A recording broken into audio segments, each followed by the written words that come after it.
কারামুক্ত হয়ে সন্তানদেরকে বুকে জড়িয়ে নিলেন রাজনৈতিক মামলায় গ্রেপ্তার হওয়া গোপালগঞ্জের কোটালীপাড়ার সেই দিনমজুর বাবা জামাল মিয়া। মাহারা সন্তানদের আর্তনাদে কেঁপেছে রাষ্ট্র এবং বিচার বিভাগ, খুলেছে জেলের তালা। ওয়ালটনের পণ্য কিনে জিতে নিতে পারেন নগদ 20 লক্ষ টাকা। Double million offer, Walton fridge কিনে পেতে পারেন 20 লক্ষ টাকা, রয়েছে কোটি কোটি টাকার নিশ্চিত উপহার।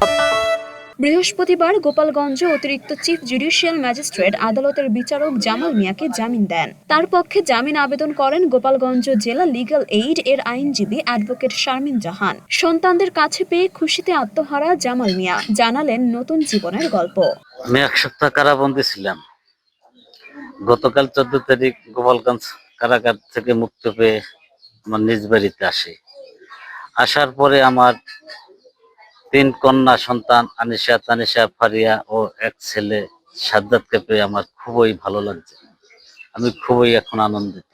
জেল জীবনের যে কষ্টটা অনুভব আমি করছি, এই কষ্টটা যাতে আর কোনো আমার এই 4 সন্তানকে আমি বুকে পেয়ে আমি খুবই আনন্দিত। এখন আমার খুবই ভালো লাগছে। আমাদের অনেক খুশি লাগতেছে। সে ধরেন জামাল আমার দেবর, তার স্ত্রী মারা যায়, 4টে বাচ্চা এতিম হয়ে যায়। এতিম হয়ে যাওয়ার পর তারা অবৈধ মামলায় নিয়ে যায়। নিয়ে গেলে আমরা সবাই দুঃখিত ছিল। আজকে তারে আমরা ফিরে পাই।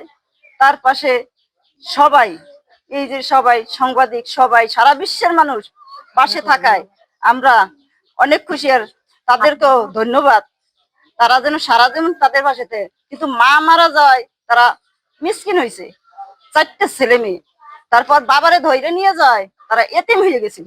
সেই এতিমরা তার বাবাকে ফিরে পাইছে। আপনাকে সারা বিশ্বের জন্য ফিরে পাইছে। এই জন্য আপনাকে অনেক ধন্যবাদ। সবাইকে, সব গ্রামবাসীকে ধন্যবাদ।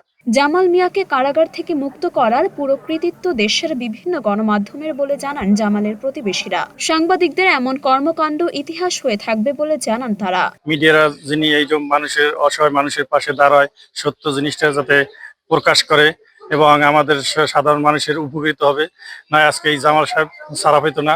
এই মিডিয়ার জন্য আজকে ছাড়া পাইছে। আপিল বিচার বিভাগের সহযোগিতায় এই মিডিয়ার জন্য সহযোগিতার পাশে দাঁড়া হয়েছে। এই জন্য আমি সবাইকে ধন্যবাদ জানাই। আপনাকে অনেক ধন্যবাদ। কিন্তু আপনারা যা করছেন আমাদের জন্য, আমরা অনেক খুশি। এখন আমার দেখেন, আমার যাটা মারা গেছে, কিন্তু আমরা অনেক কষ্টতে ছিলাম। কিন্তু এখন আমার বাসুরে ফিরে পেয়ে আমরা আগের মতন অনেক শান্তিতেই এখন আছি। আপনাদের ধন্যবাদ জানাই।